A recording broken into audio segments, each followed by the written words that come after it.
বললেন এরা কারা? আল্লাহ বললেন এরা হচ্ছে নাসালুক, তোমার বংশধর, পৃথিবীতে তোমার পরে এরা পৃথিবীতে আসবে। সাইয়েদনা আদম বললেন আল্লাহ ওই যে একটা রূহ দেখা যায় এটার নাম কি? আল্লাহ বললেন হাদা ইবনুকা দাউদ, এটা তোমার ছেলে দাউদ, সে দুনিয়াতে নবী হয়ে আসবে, তার ছেলে সুলাইমানও নবী হয়ে আসবে। সাইয়েদনা আদম বললেন মাবুদ আমার ছেলে দাউদের কত বছর হায়াত আপনি দিয়েছেন? আল্লাহ বললেন 40 সানা, মাত্র 40 বছর, 4 ইয়ার্স, 40 বছর তোমার ছেলেটা বাঁচবে। ও আল্লাহ আমি বাঁচবো কয় বছর? তুমি বাঁচবে 1000 বছর। সুবহানাল্লাহ।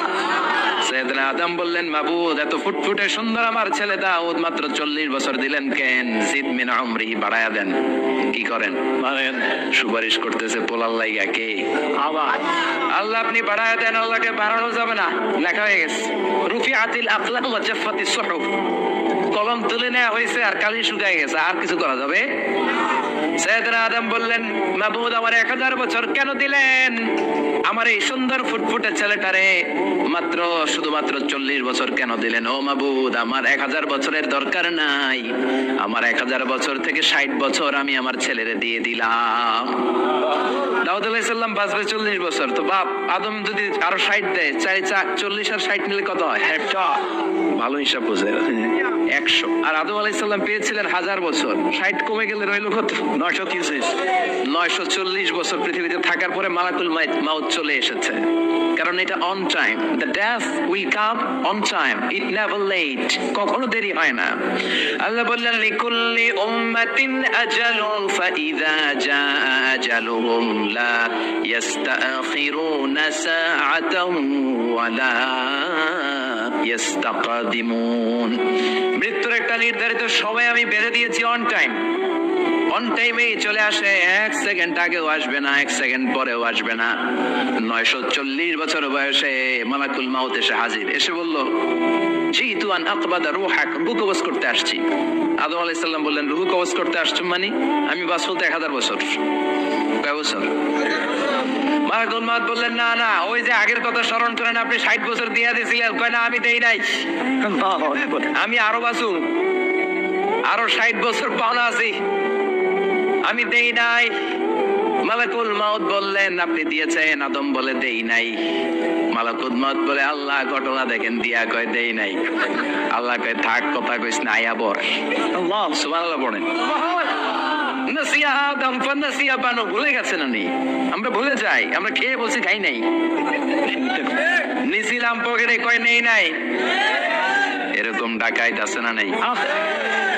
নাসিয়া আদম ফানাসিয়া বানু, বিশ্বনবী বললেন আদম ভুলেছে তো তার সন্তানরাও ভুলে যায়।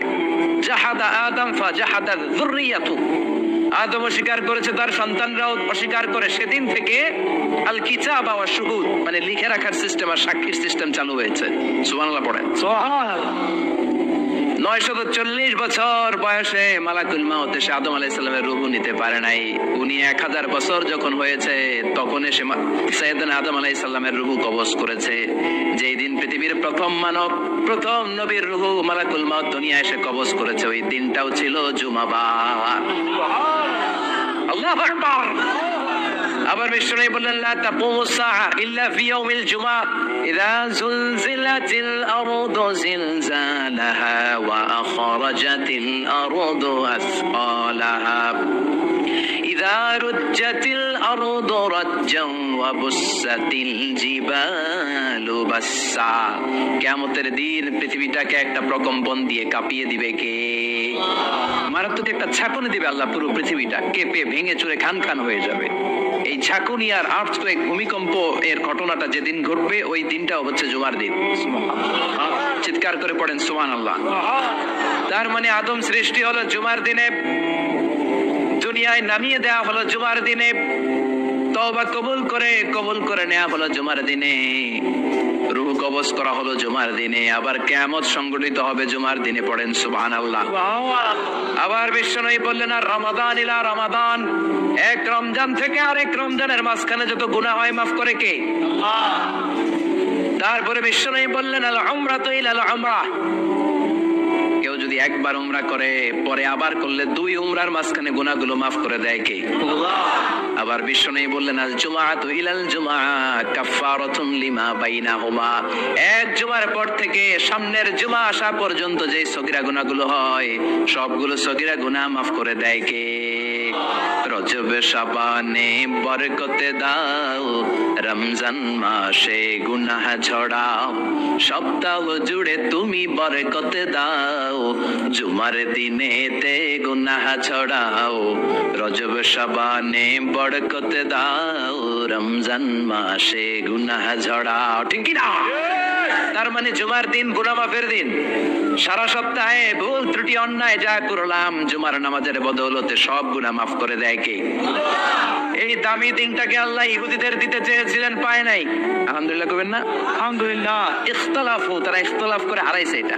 এই দামি দিনটা রব্বুল আলামিন নাসারাদেরকে দিতে চেয়েছিলেন, ফাখতালাফু, ওরাও ইখতিলাফ করে হারাইছে। এজন্য ইখতিলাফ ভালো জিনিস না খারাপ জিনিস? ভালো। মারামারি ভালো জিনিস না খারাপ জিনিস? আর ঐক্য করা ভালো জিনিস না খারাপ জিনিস? ঐক্য করতে রাজি আছেন? ইহুদিদেরকে আল্লাহ দিতে চাইলেন, ইখতিলাফ করে হারাইছে। নাসারারাও হারাইছে।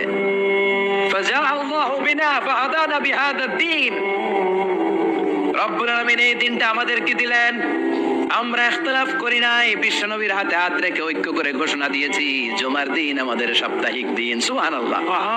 বিশ্বনবী বলেন ফাহাদান লিল ইয়াহুদ, সাপ্তাহিক আনন্দের দিন ইহুদিদের জন্য হচ্ছে শনিবার ইয়াউমুস সাbt, ওয়া বা'দা হাদলিন নাসারা, আর খ্রিস্টানদের জন্য হচ্ছে রবিবার, আর আমাদের জন্য হচ্ছে শুক্রবার। চিল্লায় পড়েন আল্লাহু আকবার।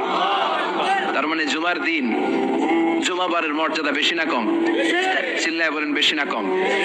জুমার দিন সকালবেলা ফজরের নামাজের পর থেকে ফেরেশতারা যতগুলো মসজিদে জুমা অনুষ্ঠিত হয় ওই মসজিদে ঢোকার প্রতিটা দরজার মধ্যে দাঁড়িয়ে থাকে। কারা কারা আগে আগে জুমার নামাজ পড়ার জন্য মসজিদে যায় প্রত্যেকের নামগুলো একটা জান্নাতের রেজিস্ট্রি খাতার মধ্যে তুলে নেয়। এই নামগুলো স্পেশালি আল্লাহর কাছে পাঠানোর জন্য। সুবহানাল্লাহ কইবেন না? ডানে বায়ে সামনে পেছনে যতগুলো দরজা, প্রতিটা দরজায় ফেরেশতারা বসে থাকে। কে আগে আসলো নাম তুলে দেয়। তুলতে তুলতে তুলতে তুলতে খতিব সাহেব যখন খুতবা দেওয়ার জন্য মিম্বারে যেয়ে বসে যায়, ফেরেশতারা তাদের খাতা বন্ধ করে তারাও খতিব সাহেবের সামনে জুমার খুতবা শোনার জন্য বসে যায়। পড়েন সুবহানাল্লাহ।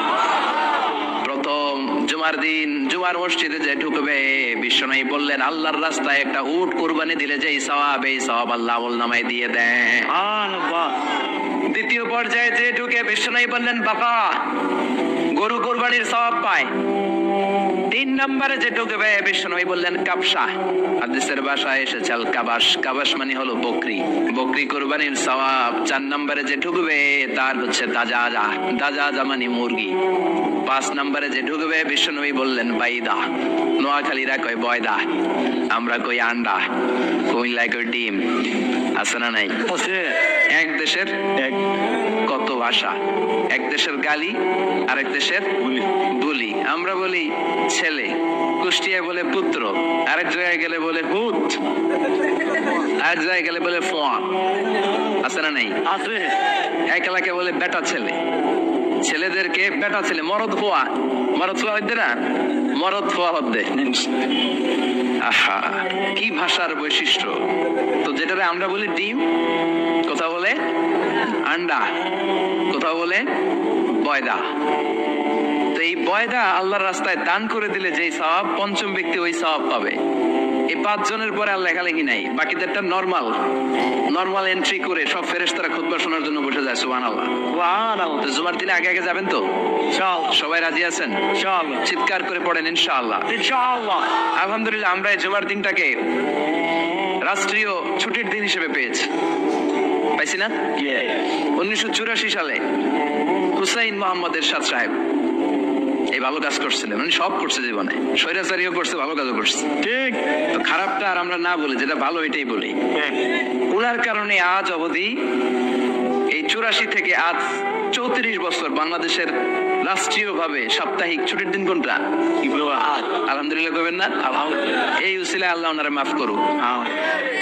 পৃথিবীর অনেক দেশে কিন্তু শুক্রবার ছুটির দিন না। আমি বছরের বেশিরভাগ সময় মালয়েশিয়াতে থাকি। মালয়েশিয়ার সাপ্তাহিক ছুটির দিন রবিবার। খ্রিস্টানদের সাথে অনেক বিজনেস তাদের মেনটেন করতে হয়, তো তারা যদি শুক্রবারে ছুটির দিন করে তাহলে সপ্তাহে 2 দিন ব্যবসা বাণিজ্য কাটা পড়ে যায়। নিজেদের কারণে শুক্রবার বন্ধ, যাদের সাথে বিজনেস ওদের কারণে রবিবার বন্ধ। রবিবার বন্ধ।